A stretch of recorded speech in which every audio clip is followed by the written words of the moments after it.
berbentuk noun digunakan ketika kita membicarakan tentang perjalanan singkat di suatu tempat untuk tujuan bisnis atau kesenangan. Ketika kita menggunakan trip, biasanya kita akan kembali lagi ke tempat tersebut. Contohnya, I am often away on business trip. Dan untuk tour dapat berbentuk noun ataupun verb.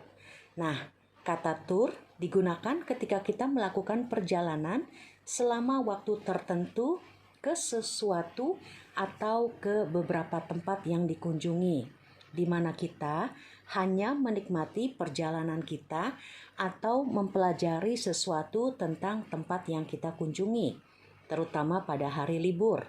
Makanya, kalau perjalanan dari sekolah-sekolah disebutnya itu study tour. Contoh, we went on a Seoul City tour. Atau, I decided to tour France. Oke, penjelasan untuk perbedaan antara very dengan to adalah very and to adalah adverb of degree.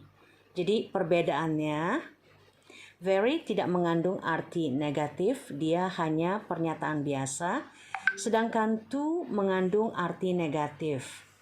Nah, kedua kata tersebut datang sebelum kata sifat atau adjektif. Namun, keduanya memiliki arti yang berbeda. Very artinya sangat, sedangkan to artinya terlalu. Jadi, kalau kita lihat dalam contoh kalimat, the chili is very spicy, but I can still eat it.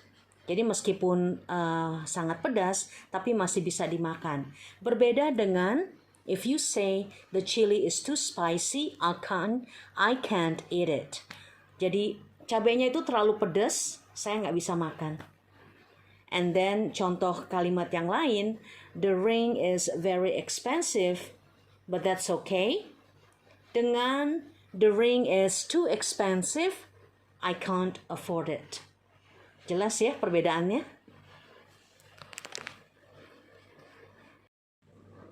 Oke, sekarang perbedaan penggunaan kata between dan among.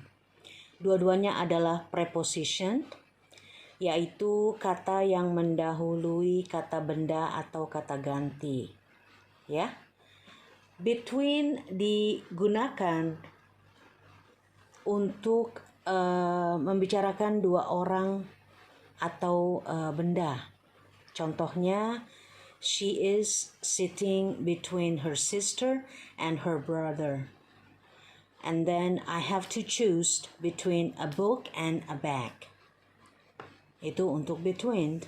Akan tetapi between juga digunakan untuk mengacu pada dua orang atau lebih yang disebutkan secara terpisah.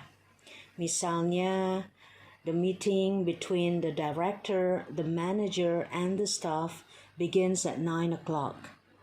Bagaimana dengan among? Among mengacu pada dua orang atau lebih. Lebih dari dua orang. Harus 3 atau 4 atau lebih.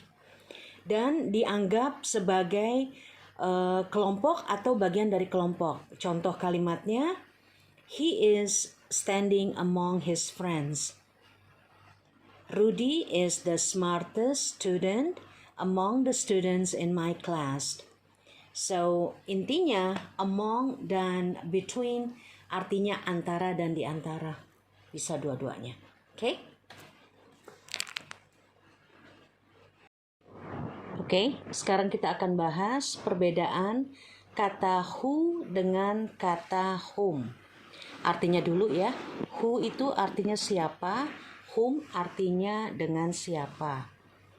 Who digunakan saat akan menanyakan subjek dari kalimat atau menanyakan siapa yang akan melakukan pekerjaan. Jadi subjek adalah sesuatu yang melakukan tindakan ya, contoh dalam kalimat tanya, who gave you this assignment? Who is talking to you? Who is teaching now. Itu contoh untuk who. Sementara whom digunakan pada saat ingin menanyakan objek dari kalimat atau menanyakan siapa yang akan dikenai pekerjaan. Jadi objek adalah sesuatu yang menerima tindakan. Ya.